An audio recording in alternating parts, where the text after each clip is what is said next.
Alright guys, let's get ready to get started here in a brief moment. Check the sound. Alright guys, we're good on the sound.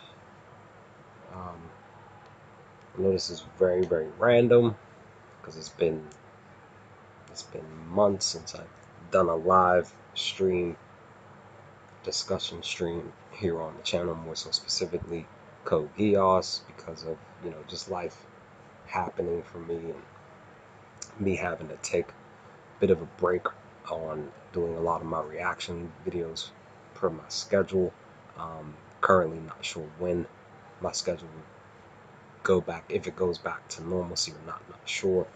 But I really truly felt like I wanted to do a live stream specifically for Code Geass because I was thinking about it um, the past couple of weeks, specifically this one and Ruin Kenshin. I know that I wanted to start doing Rurouni Kenshin live stream discussions here on the channel for that, but that didn't occur. But I'm gonna be looking to try to do those at some point. But needless to say, guys, I wanted to dive back into Code Geass. I watched uh, episode 4 within the past hour. Took some notes and just gonna dive in. If people come into the comment section, it's fine. If they don't, it's totally fine. I'm just gonna do this live stream with or without uh, people in the comment section who have probably been watching my channel since I've been reacting to Code Geass, or any other anime when it comes to the channel is concerned. But episode 4 was a really good episode because it basically really truly jump started what was going to occur throughout um, the next several episodes to come. But um, we're gonna just dive into this episode, guys. This discussion stream here. So again, I apologize for putting a lot of things on hold, even just putting this on hold. But I just really felt the need to want to do a live stream discussion for Code Geass. So episode 4, and I'm gonna be using my phone more likely to jump back to the episode itself, to because I know I have notes here, but some stuff I may forget, scenes and stuff that I may forget what they look like. And also I apologize, guys, for the noise in the background. My fan is blowing on me because I don't have any air conditioning um, here in my room, and I don't and it's real hot in my room, so that's that noise. And then I have a family member in my living room who's listening to some music, and I just really wanted to do this live stream. It's just that they decided that they wanted to have some music playing in the background, um, which sucks, but it's cool. I'll just continue to talk over it. But episode 4 of Code Geass in season 1 was, like I said, really a true starting point for what was truly to come moving forward. But in the beginning of the episode, where we had Jeremiah interrogating Suzaku, which I also remembering that scene and then remembering something that happens way later in the episode, towards the end of the episode, it just made me just think about something just now. But I'll dive into that a little bit later, that specific point that I want to bring up. But um, Jeremiah having the discussion with Suzaku was questioning him um, about, him basically killing Prince Clovis. They find the fingerprints on the weapon, and then they, if I remember correctly, they even knocked him down because he was sitting down and knocked him over off of the chair that he was sitting in, just to apply more bruising to his body. Um, and it just they because of what happened to Prince Clovis, that they really hated Suzaku. That, even in the midst of them doing their job, they kind of made it personal too. Is from what I took from this opening scene here. But then once that occurs, we switch over to Lelouch and Nonali, and Lelouch is preparing to put Nonali to sleep, and they're actually talking about. Well, more so, Nonali's the one um, that brought up Suzaku. She's asking, um, kind of like questioning and wondering, like, is Suzaku gonna be okay? And if I remember correctly, Lelouch had told Nanali that he should be fine. Kind of like to try to like because she's so because Nanaly's so young, she sort of kind of is uh, uh, under a teenager. Maybe Nanaly's maybe 14, 15. But if she's a teenager, but he's you know because Lelouch has taken on the big brother fatherly role of tending to Nanaly's every need per her mental stasis. He's basically telling her like Suzaku's should be okay. Don't worry about it. Basically, try not to worry your mind and flood your mind with all of these negative thoughts. Think of these positive things. He basically was just telling her like he should be fine. Don't worry about it because that's what a lot of times that's what parents do.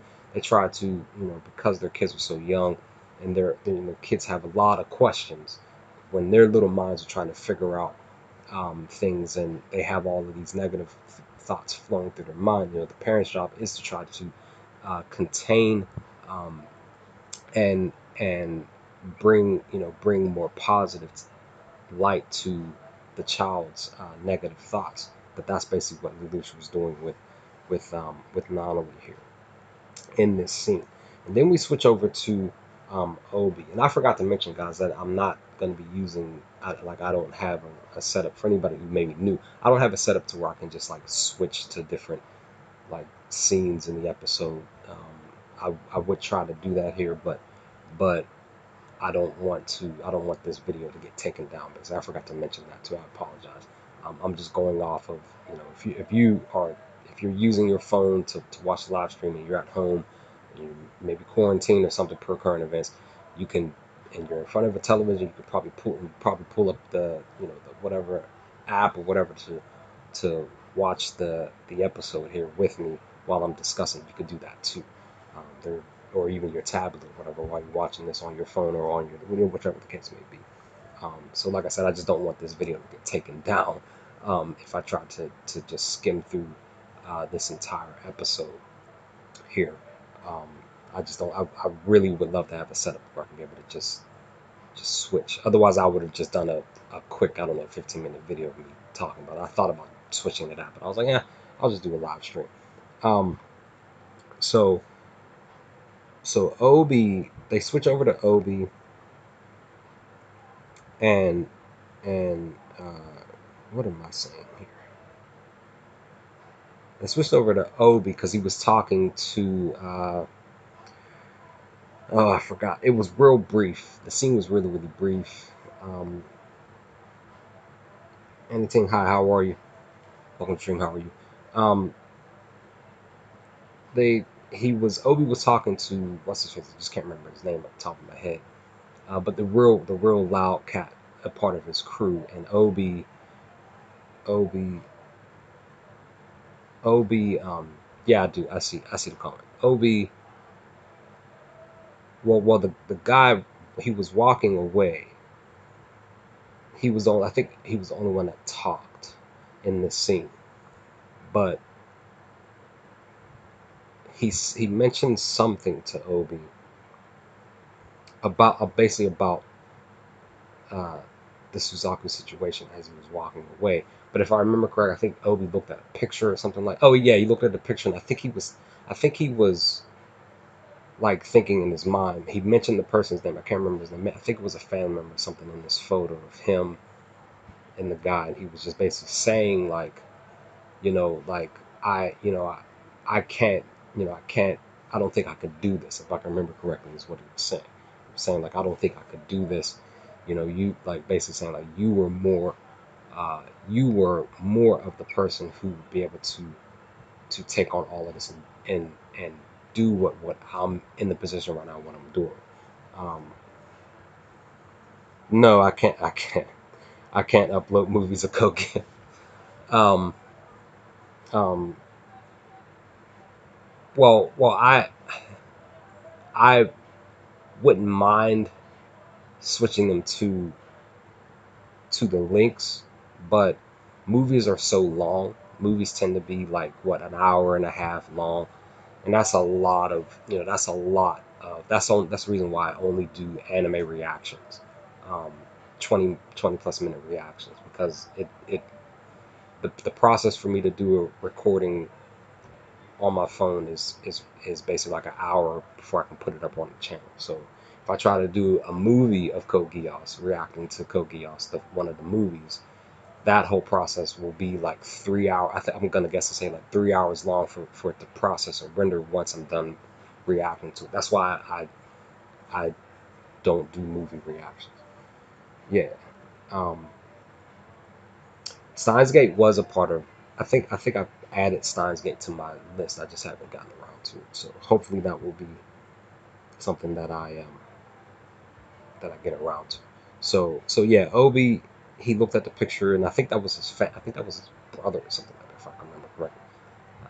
But that was that scene. But it was real brief, and then we switched over to Lelouch. He used the Geass on somebody specifically. It was just some, but it was a random person. And the random person was basically saying like, once I do this, this will happen, and I kind of get out of the way. It was real brief. Um, yeah, I don't. What's up, Sheila? What's going on, dude? I do have the laptop, but my laptop is really cheap, like super cheap. I've tried to do, um, like I've tried to. I had a conversation with a friend of mine's like a couple of days ago. I, this is what I told him when I tried to do a reaction on my laptop. It literally took like 2.5 hours for the thing for my laptop to process and render that 20+ minute recording. That's the other reason why I don't do like reaction recordings from my laptop. So I and on top of that, like YouTube is so strict. Like I said, my laptop, um, because it's so cheap, I can only run like one thing on it at a time. I can only like open up one thing at a time. So I have my Elgato that's live streaming this thing.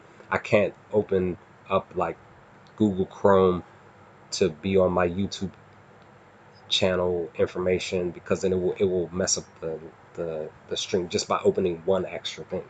So that's one of the main reasons why I don't do anything as far as like uh, anything major as far as when it comes to my laptop. Like this thing is roughly like 2 years old. I bought it for like 300 some odd dollars.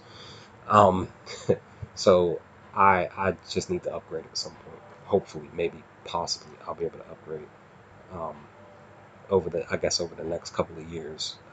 But that's just where I'm at. I would have to I would have to look into that because but that's the thing. Here's the thing, guys. I have another laptop that I bought because I was trying to sync the laptops, but it didn't work.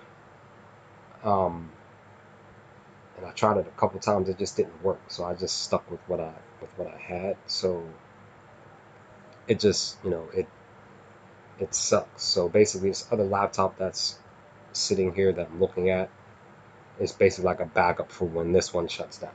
So Um, so like I said, I had bought a whole nother laptop, basically like kind of like the same model, same pricing too, um, and it just didn't work how I was expecting it to because I thought I was literally gonna be able to just do what I really want to do for the channel. It just doesn't want to work.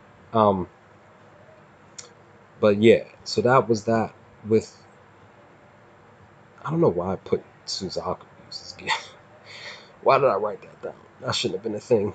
Um, So when we switched to the school assembly, they were actually talking to the students because, if I remember correctly, I think it was both Colin and Lelouch was at the school assembly.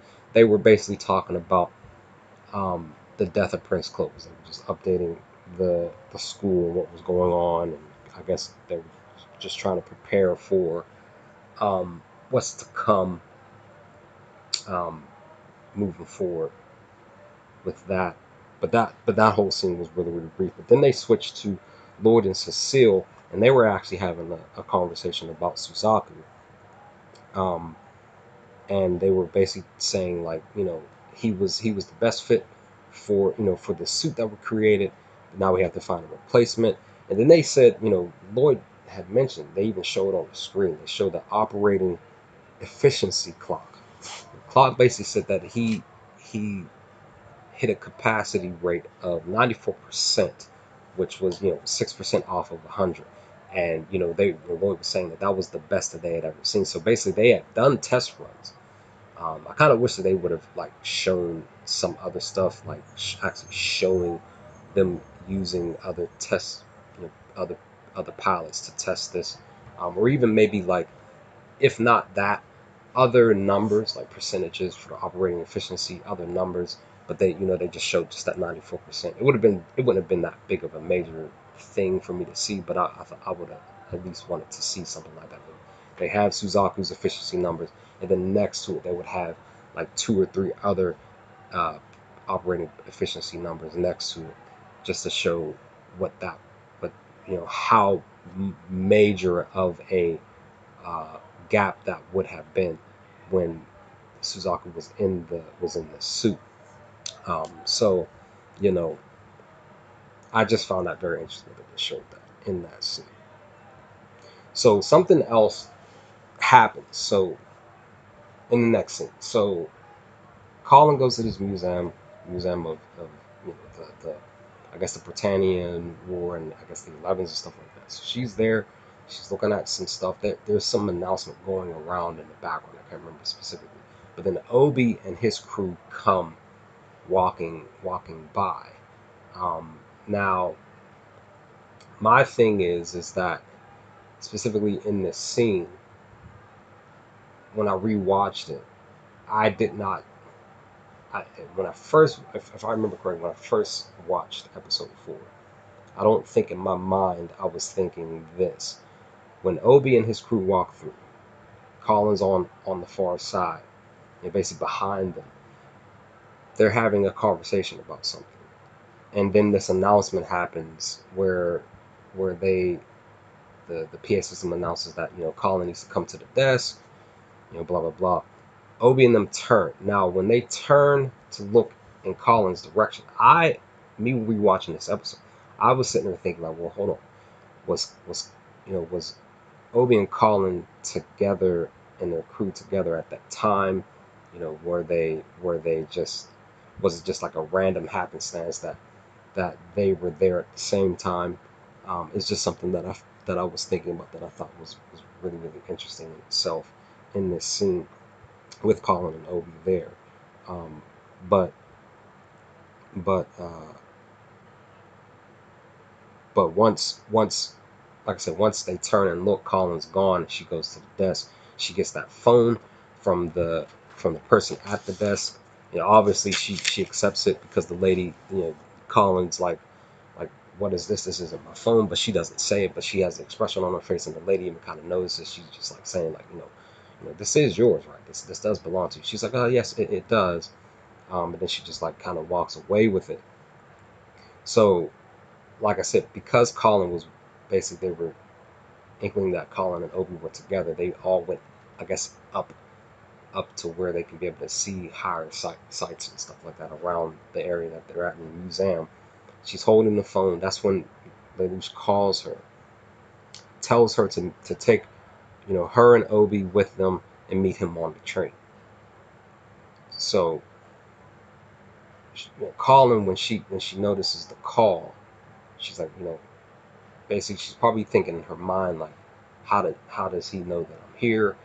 How would he know that I was gonna show up and things of that sort. But again, I'm believing that when Lelouch used the Geass on that guy a few scenes ago, that he was setting all of this up specifically here for when he decides to meet up uh, with Colin and Obi.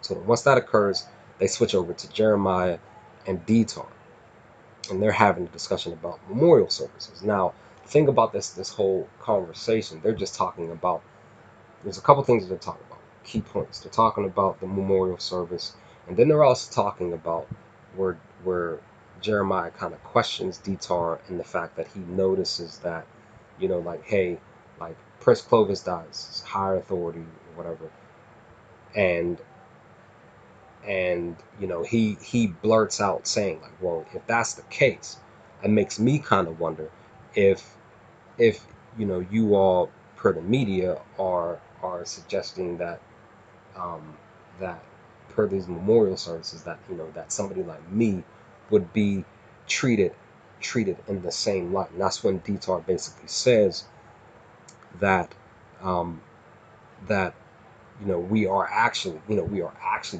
taking names like yours and others, higher officials, and people in these uh, lost my train of thought. Give me a second. Like colonels and stuff like that, and per Jeremiah's position, they're actually he was Detail was basically saying that we're actually bumping your names up for just these type of situations, because we are actually, just in case Jeremiah, just in case you do die, we have to prepare. We in the media have to prepare for these setups and these memorials and stuff like that. And Jeremiah, like I said, Jeremiah was kind of taken aback, but he basically was kind of accepting of that. He just was just like, like, wow, like, okay, like, all right, I get it. But then that's when Valletta mentions. This is when Valletta, who's standing to Jeremiah's left, because Jeremiah's sitting, she mentions that there's a possible plan to free Suzaku, because from what I automatically assumed, that there were some rumors going around that there was possibly a plan to try to free Suzaku.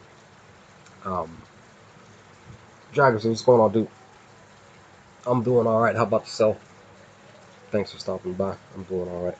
So once that scene happens, then we switch to the train, uh, and um, um, Colin's there, Obi's there, the crew, they're there. They're on the train. They're walking through.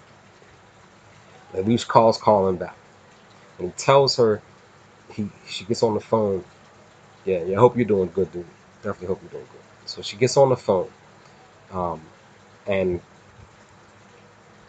it's just a very interesting scene from start to finish. So Lelouch calls Colin. He literally tells her, "Look to your right. What do you?" He asks her, "Look to your right. Look to your right. What do you see?" Colin mentions, uh, "I see the city of Britannian. And then she says it was stolen from us and built on our sacrifice."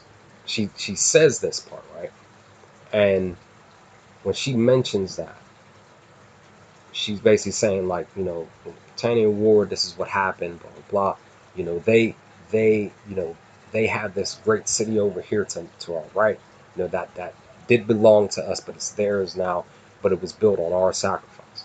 And then Lelouch says, "Look to your left. What do you?" He answers again, "Look to your left. What do you see?" And she says, "I see our city. What's left of it after Britannians sucked it dry." So they, basically, she says, like, they have their city to our right, to my right, that belonged to us. They basically gave us our city to the left, that they destroyed, made it into a ghetto, but they have their perfect city to my right. And then that's when he tells her and Obi to move forward, to the front of the car. It's just a very interesting conversation right there for that, I guess, like 30-40 seconds of what occurred there, that Lelouch had her look to her left and look to her right, just to bring that into a full scope. But again, they have this conversation moving forward again, in the front of the car. But when they get there, when they get to the front of the car, the camera pans over to the people on the car, because I forgot to mention that there were people on this car, and we see just how powerful currently where Lelouch's Geass is sitting right now, and how he's able to use it. He had everybody on that train, on that cart, behind them, that they were walking on, under the Kogias spell, which was definitely an interesting thing to, again, to rewatch, to re-see him to see that Lelouch used the Geass on roughly, I guess, about 20 people on that front, on that back, that cart behind them that they were on the train. And and once once they move to the front, that's when we actually get a chance to see Lelouch donning the full zero, the full zero. Look at that. He's donning the full zero suit, but he had his back turned. But it was interesting here in the scene, right? So when when he makes the decision,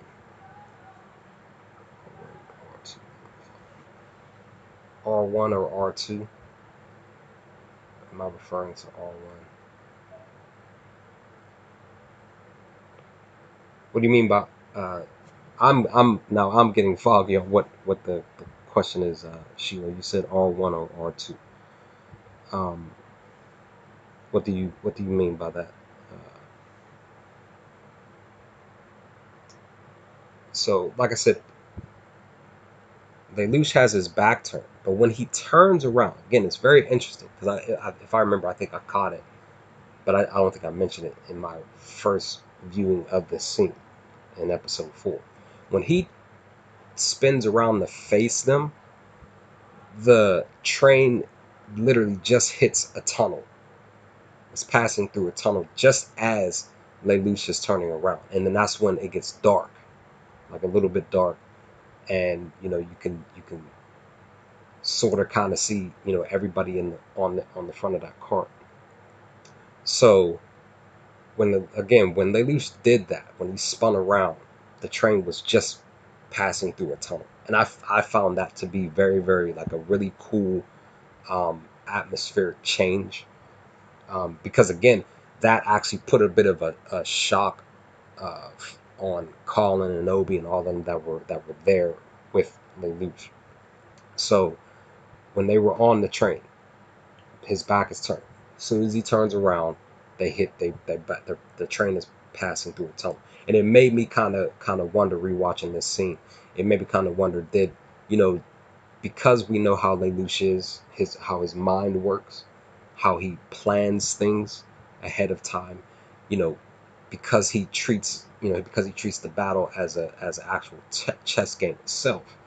Did he uh, go over the route of the train and pinpoint when he wanted to turn around as the train was passing through that tunnel? It just made me kind of question that. Did Lelouch set that up to where he knew when the train was going to pass through that tunnel, to where he was going to make such a dramatic spin and to be able to show what he fully looks like, um, of him donning the zero suit there? It was just very, very interesting stuff, and it was just something that I questioned.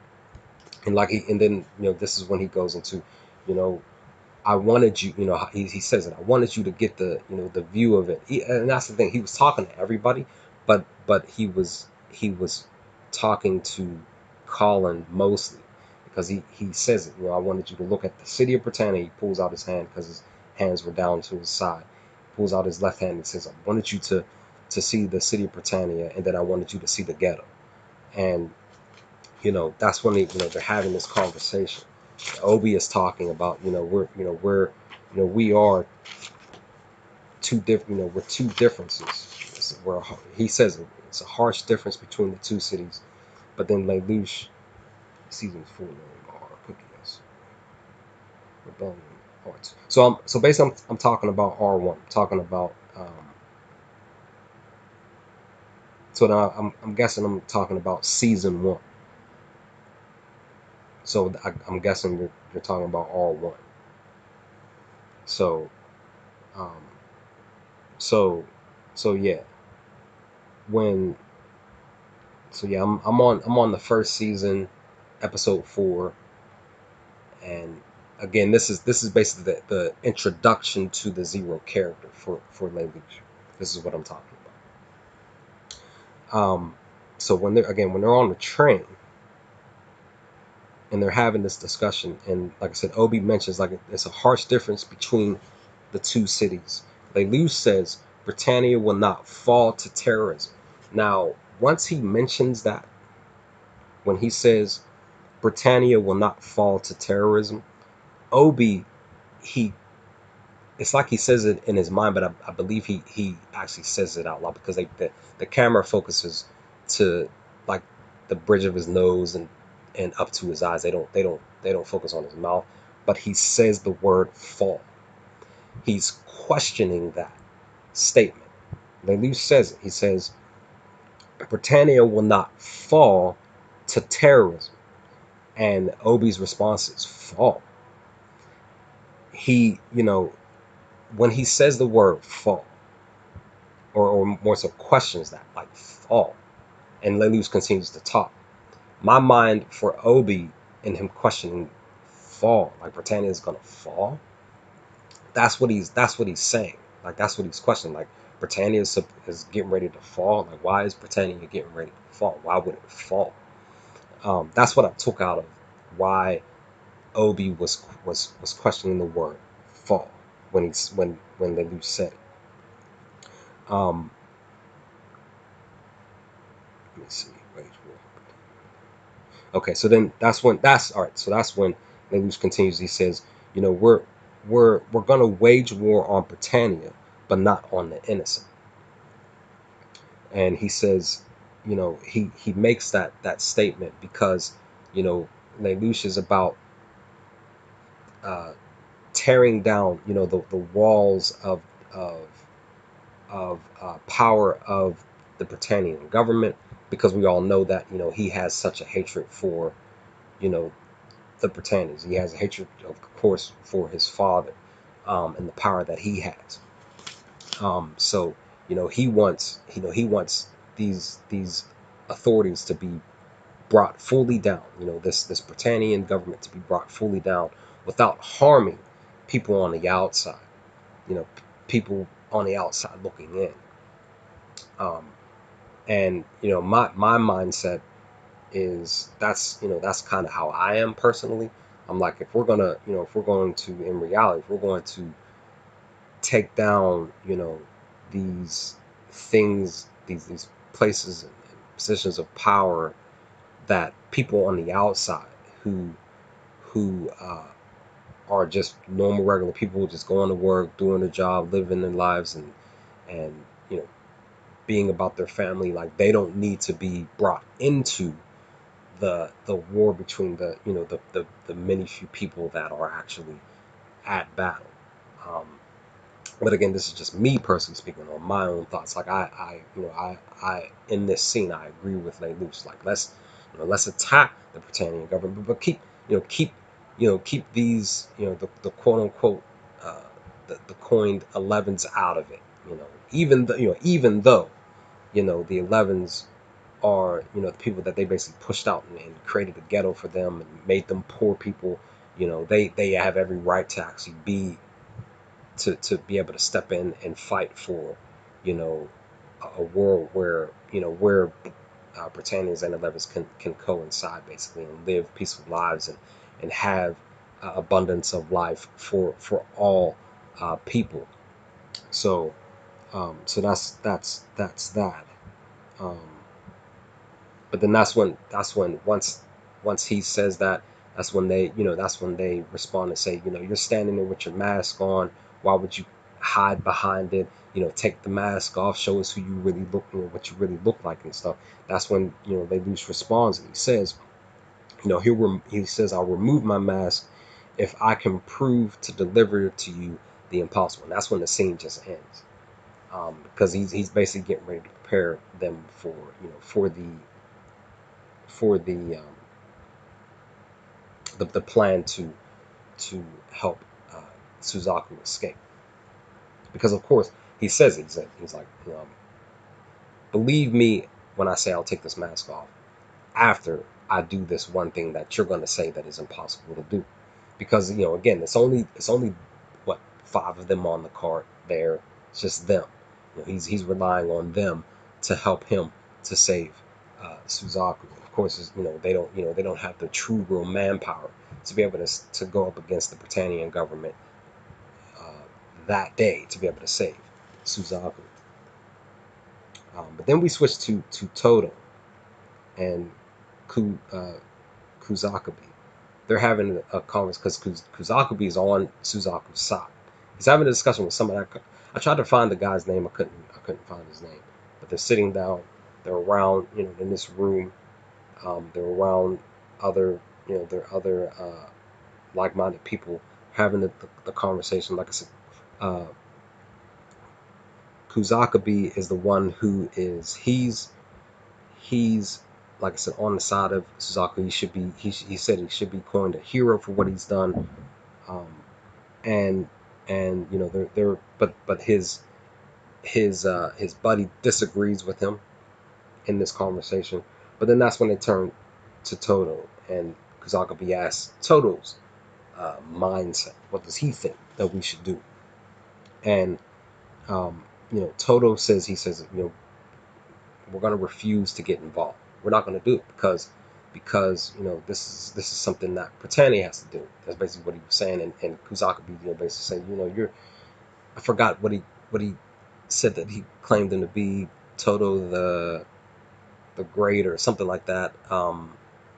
He's basically saying like you can if you decided to try to help you could do it. We've heard the tale basically is what he's saying. We know of the tale. We know the tale person. We've seen what you can do. You can be able to help. But again, Toto's like we're just gonna chill out. We're not gonna get involved in this. Um, so then once that happens, then we switch to the bridge. I guess an hour or two later, that's when there are hundreds of people standing on both sides of the bridge because they're basically preparing for Suzaku to come strolling through or being brought um, through the bridge for people to see his face, to put him on an embarrassment line of shame going across this bridge. Um, and then that's when they switch from that scene back to Lloyd and Cecile, and Lloyd basically tells Cecile like it's out of our hands. It's basically what he says. It's out of our hands. There's nothing we could do about it. We are we can't testify because basically he's basically saying if we were to testify, uh, what's up, Honor? How are you? Welcome to the stream. I'm actually, I should have said this at the beginning of the video, of the stream. I'm actually done with Code Geass. I finalized season 1 and season 2 months ago. I just started to do live streams of my thoughts as I rewatch, re-go through, just to give you all my own personal thoughts on how I felt about each scene of each episode. But this anime is something that I could watch 3 or 4 times a year. It's definitely something that I will be watching every year. Um, it definitely broke my top 10, maybe the top 5 list of all time as far as animes are concerned. It's really good. For me at least, I definitely suggest. I'm actually trying to convince my buddy here where I live at in my city.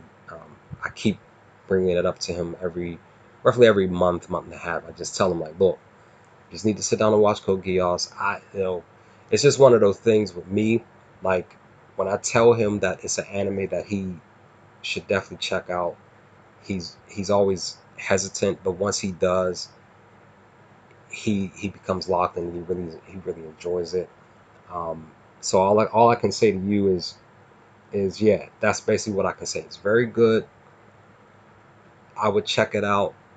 You may like it. There are, I just all I can say is there are very few people who don't. Um, but you may be a part of those very few people who can't get into Code Geass. You might. I don't know. I'm not you when I watch an anime. I can't say.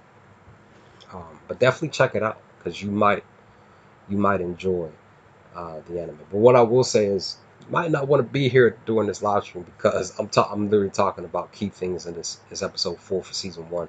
So this is basically like a spoiler stuff for you. So I don't know when the next couple of ones should be probably this weekend. I was thinking about doing one for today, but I wanted to do this live stream for today. So if I do decide to do the next two, then I'll push those out later today. But it won't be immediately after the stream though. But I definitely wanted to push them out like on Saturday, I think. Well, tomorrow. What am I saying? Tomorrow, or Sunday, whichever comes first. So, because I don't know why I'm thinking today is Thursday. Like today's Friday, it's my day off. I don't know why.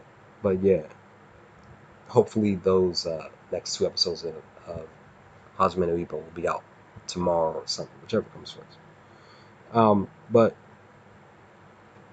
I'm glad you enjoyed my reactions, dude. Definitely appreciate the support. But definitely, mostly, hopefully, that you and your entire family are being safe and staying safe during current events in the world. Definitely. But let me see. Uh, so, all right. So once they're preparing for this, like I said, they were having the conversation. Uh, Lloyd and Cecile were having a conversation about not being able to testify. They switched. They basically switched to back to the bridge. They switch to Obi. Obi is questioning whether this can actually happen. You know, he's sort of kind of excited this can occur, but he has his doubts. He's just not too sure. He's just like, you know, he says that he can do it. He might be able to do it, but I don't know. It may not even occur because, like I said before, it's only like five. They don't have a full army. They can't go against the Britannian army for themselves altogether, with like 40 or 50 of them or 100 of them to go against the Britannian army or whatever. They can't do it. It's just five of them. So of course I can understand where Obi's coming from. It's only five of us compared to their hundreds of thousands of Britannian forces that could definitely like kill us in a split in a blink of an eye. Um, so once that occurs, we are the scene is going back and forth between Lelouch because he's preparing. He's actually putting the zero suit on. He's putting it back on. But in the midst of this, right, all this is going on. You know, the, we're also getting some stuff from Dtar. He's having a conversation with some folks trying to make sure that the media is set up correctly, cameras are set up correctly, and then we're also getting other bits and pieces of the bridge with the people and stuff like that. And again, like I said, Charlie Lelouch put the zero suit on. Now, one thing that I did not catch, but I don't think I caught it when I first watched episode 4 of season 1.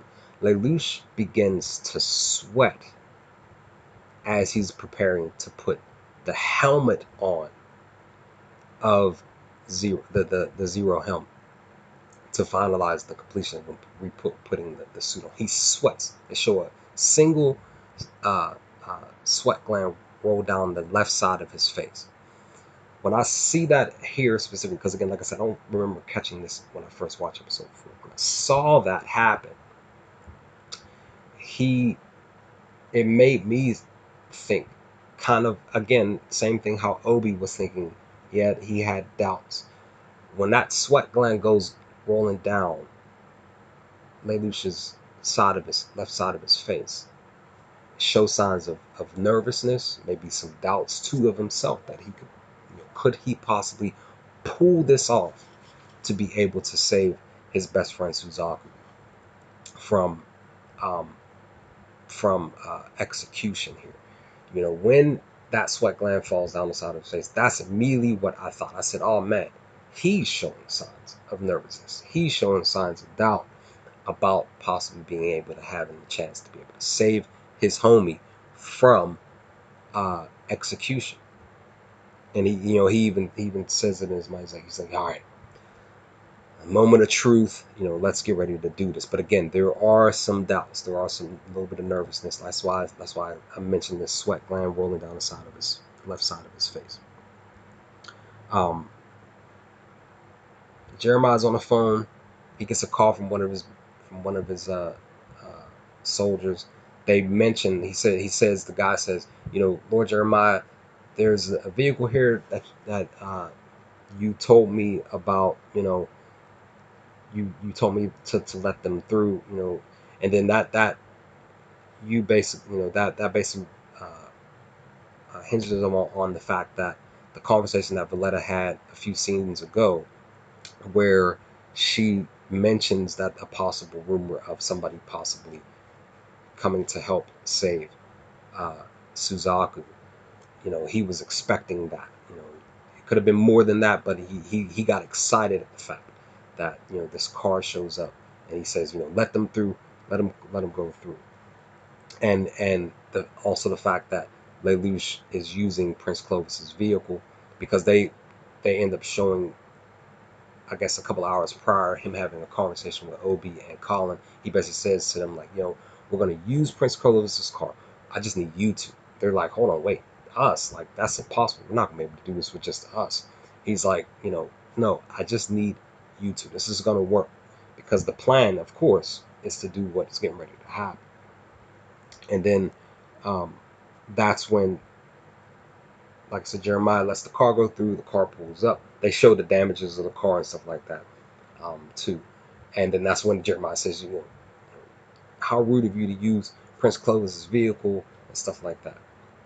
But this is when uh, Zero makes his entrance, basically Lelouch donning the full Zero outfit. And, he even says it. So he says, my name is Zero. And that's when they switch to Detour. Detour says zero. He asks this question, says zero. What do you mean? Like nothing? When he says that, I was trying to, in my mind, figure out why he said zero. What do you mean? Like nothing?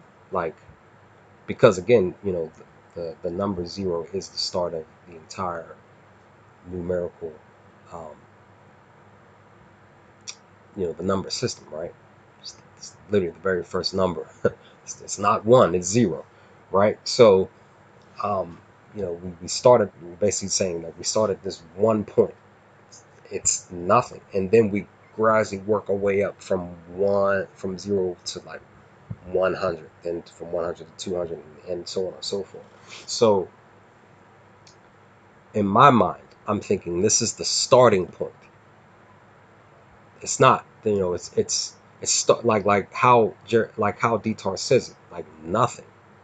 Like, this is the starting point. What I mentioned way back at the beginning of the stream. This is the starting point for where things truly begin to move forward in such a beautiful story for Lelouch and for Suzaku, for everybody involved.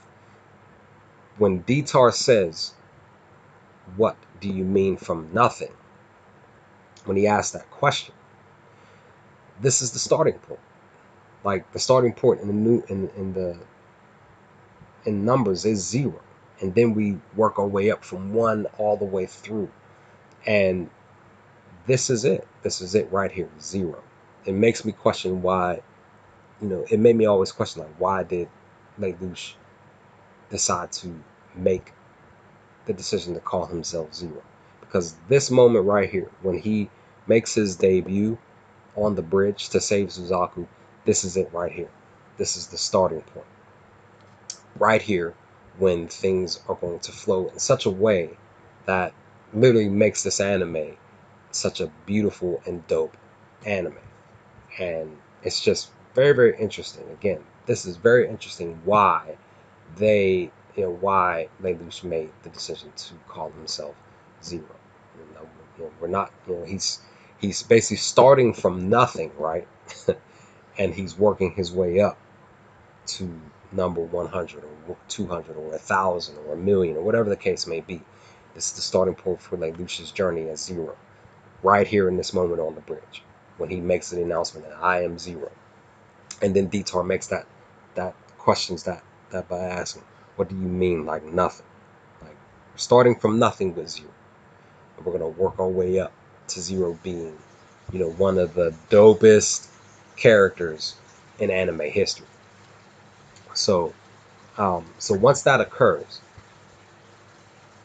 Lelouch, aka Zero, he taps his foot twice to tell Colin to release the thing behind him that was closed up, and then when it pops open, that's when we see the mechanism from way back in episode 1 that basically everybody thought that was involved when things were transpiring way back in episode 1, that uh, that not everybody on the bridge itself, the people included, knew that this mechanism. Everybody, not everybody knew what this mechanism was. Everybody didn't see this mechanism that was on Clovis's car, um, and that you know, Lelouch mentions. He says that's right, Jeremiah. You didn't know that this doesn't hold poisonous gas because that's what everybody assumed that's what it was, but in fact it wasn't. That was what held V2. That was inside there, chilling inside there, asleep basically. Um, so, he decides to go with this plan as a bluff, basically, to basically you know, go about freeing to be able to free Suzaku. And Jeremiah even mentions in his mind. He says he's taken everyone here on this bridge hostage without them even knowing it. He mentions that, and that's why I'm saying, like, not everybody knew about this mechanism. Not everybody knew about it. Only just a few, and not everybody knew what the mechanism. I believe that everybody who probably knew about the mechanism didn't know what it looked like either. I don't think a lot of people didn't either. So that's just the thing. Jeremiah says he's holding everybody hostage, and they don't even realize it because he knows that per his information that he has that this is supposed to be holding poisonous gas, and of course that's not the case. Um, let's see, Jeremiah. So then that's when Jeremiah he tries to get somebody to go out, but to go out to get closer to be able to hear because I can't really hear media wise. I can't hear the whole conversation. And that's when he grabs a camera for his own. He decides he's going to go out, put his life on the line, and get a few feet away from everybody to be able to actually get more sound quality. And then that's when Zero says to Jeremiah and many other people around, it's like, you got the wrong person in custody. He says Suzaku's not the killer of Prince Clovis. And that's when he turns towards the camera for people to see. He basically yells out, you know, I killed Prince Clovis. And then that's when, the shock and the awe moment for everybody, um, that's watching live and there in person. They're just like, oh, they're shocked, and I'm like, oh, like, he killed, like, it wasn't Suzaku, it was him. You know, how can this be? Um, and then they lose. Then that's when they start to draw their weapons and stuff too, and that's when they lose says it. But when he says this, it's kind of interesting too. He says, don't try to do anything unless you want everybody to find out about Plan Orange. Basically, that's what he said. Now, when he's talking, he's basically stalling. That's what I take from this scene. He's having a conversation with Jeremiah because he basically has Colin move forward a little bit closer to where Jeremiah is standing at. But for me, when he mentions this, a lot of people don't, never even. When he says you don't want people to find out about Plan Orange, a few people were kind of shocked, or just saying like Plan Orange. They're just questioning what the heck is Plan Orange. I don't think Jeremiah asked that, but I think it was some other people. To me, when he says this, he's basically kind of stalling, and just so he can get close enough to Jeremiah because he knows that his Geass can more than likely only reach people from a specific uh, vantage point. So he had to stall. He had to just say whatever was on his mind. I don't think he um, maybe he did decide to just say Plan Orange or whatever to make that sense. But I felt like he just needed to say something just to be able to get people to listen to him, and specifically Jeremiah, so that he could get a few more feet closer to him, so that he could be able to use uh, the Geass power. And that's when he does. He basically puts Jeremiah on the spell, tells commands Jeremiah to release Suzaku. That's when Jeremiah decides to do that. Um, so when this starts to occur, we notice something about Suzaku. Suzaku's starting to talk because he hasn't really talked much. Not really. The only time he talked was when he was with um, uh, a couple of other people. But but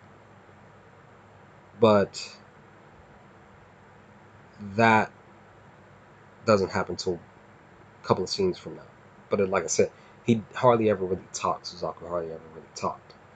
Um, but again, at the same time, I don't know if he knew that he couldn't, because when he decided to actually start mentioning stuff, the thing around his neck started to shock him. And Lelouch, once he gets close enough, once Jeremiah and all this stuff is happening, like Valletta and a few other people are he's Jeremiah's ordering people to free them, to free Suzaku. Um, Lelouch walks up to Suzaku and says, he after he releases the gas, the fake poisonous gas, and he starts to cause a panic from the people, and people start running away, and all this action starts happening. And then once Lelouch gets in front of Suzaku, that's when he notices that Suzaku can't speak, because when he does, the shocker goes off and starts electrocuting him. It made me kind of question when I see this. It made me kind of question, way back at the beginning, the very first scene with him and Jeremiah, when Jeremiah's interrogating Suzaku. It made me kind of question, like, 'cause Suzaku, if I remember correctly, Suzaku did not talk at all in that first opening scene of episode 4.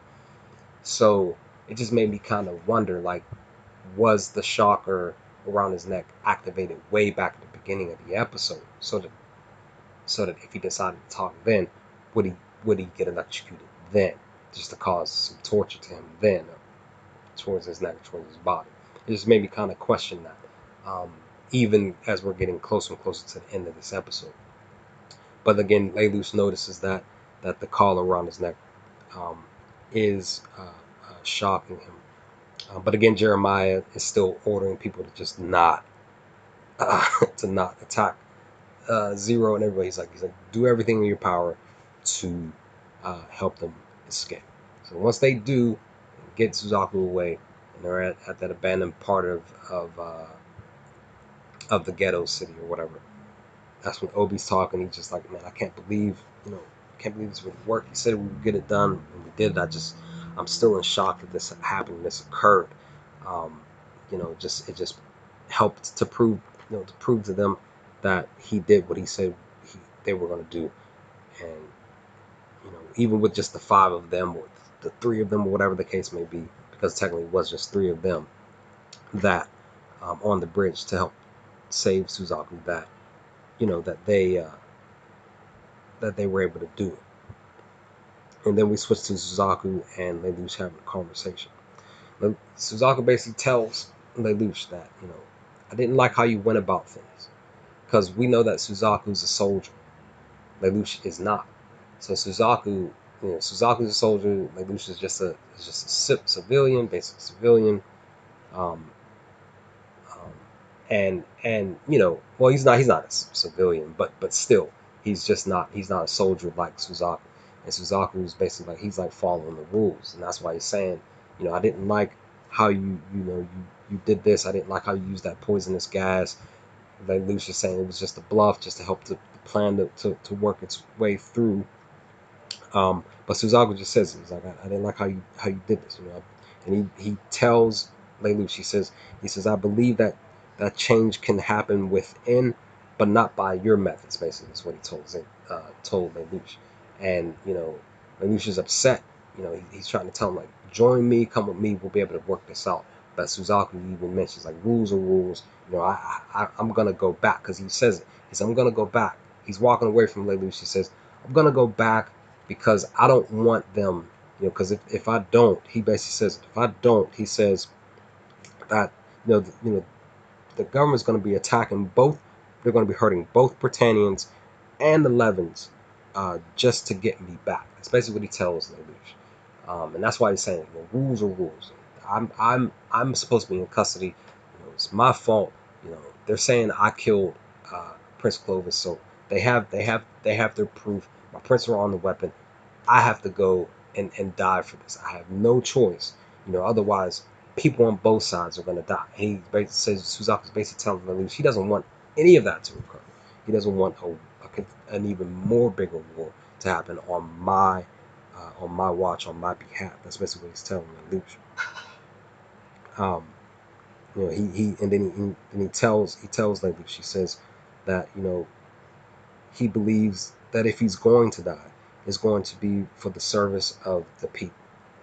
And he wants to be about the people. And that just shows you the type of person that Suzaku is. Even in the midst of him being, a rule follower, he still cares about, people in general. He wants to be a person who follows the rules and who is also a person who's actually for the people. Um, and then once that scene occurs, Lelouch says, he calls him you fool, because even Suzaku had mentioned, like, my friend, a really good friend of mine would always call me that. He would always tell me, that I was hard headed and I was stupid and I was a fool. Um, and Lelouch says it again. Well, he's thinking, but he says it again. Calls Suzaku a fool. And then that's when we switch over to the final scene of episode 4. Not only she's sitting down in her chair, listening to the update on um, everything that happened on the bridge, and she gets a bit of a relief in them saying that it sounds like Suzaku might be acquitted of all charges. She gets excited, and that's when she hears the door open behind her. She's thinking it's somebody else. I believe she says that she thought that it was Lelouch, but in fact it was actually V2 coming through the door, standing there. And, like, I guess it started to thunder and lightning because she was standing in the dark, and then there was a flash of light that actually showed her went from a silhouette look to actually showing her standing behind her, behind Nonali. And then that's when the episode basically ends. And episode 4, like I said, guys, in this episode, this is the starting point. This is why Lelouch decided to call himself Zero. This is where the intro to uh, the introduction to Zero, to the character, to Lelouch, um, as Zero, and this is the starting point to when things really truly begin to happen for Code Geass here in season 1, as things really truly begin to start to pick up. It's just very interesting how things happen. Different conversations were going on between everybody. Different things that were being said. Like I said, that I this is what my thoughts were when people said certain things and responded in a certain way, questioned things. This anime is just so freaking dope. It's so freaking good. It's so freaking fun that I just, like I said, over the past couple of weeks, Code Geass has been on my brain. Like I said, even with Rurouni Kenshin, but I was just like, you know what, I'm just gonna do a live discussion for this next episode. So, I truly, truly enjoy Code Geass, and I can't wait to do my next live discussion of Code Geass for episode 5. Hopefully soon, within the next few days. Hopefully, we'll see what happens. Maybe this weekend. Um, If not, probably maybe possibly look to push to do episode 5 discussion video live stream next Wednesday when I'm off. We'll see what happens that day. I just have a few things I need to do early in the morning before I come home that morning to be able to see what I need to do next. But definitely, guys, if you're new to the channel, if you made it literally all the way through the entire live stream up to this point, thank you for watching. Hope you enjoyed it. Leave some comments in the comment section. Let me know your thoughts. If you haven't checked out my reactions to Code Geass, they're here on the channel. As always, guys, my reaction recordings are shifted to a link just because of copyright situations, and it's like I said during the live stream that I can't do my recordings on my laptop because it's a very cheap laptop, and I can't do like even like do a recording here on my laptop of a reaction, and then I don't have all the special effects or anything to be able to do to fade out the recording, put it in the box in the corner. I don't have any of that. I don't have any of that set up here for me here for uh, my own personal setup here. At least not yet. At least hopefully in the next 2-3 years from now, maybe that will happen. We'll see. It's just going to take me a lot to work at it. I've been talking about this for years, though. That's the thing. I've been talking about trying to save up to get my very first desktop PC, but I just haven't had the chance to do that because of life happening and personal things happening in my life. And then, of course, current events, too. That's definitely halting that from occurring, too. But with that, guys, thanks for watching. Thanks for those of you, Dragon Spheres, Hono, Shiloh, all of you, anything, all of you guys popping in to join the live stream discussion for a little bit. Thank y'all for stopping. As always, guys, without y'all, there's no Vortex 46.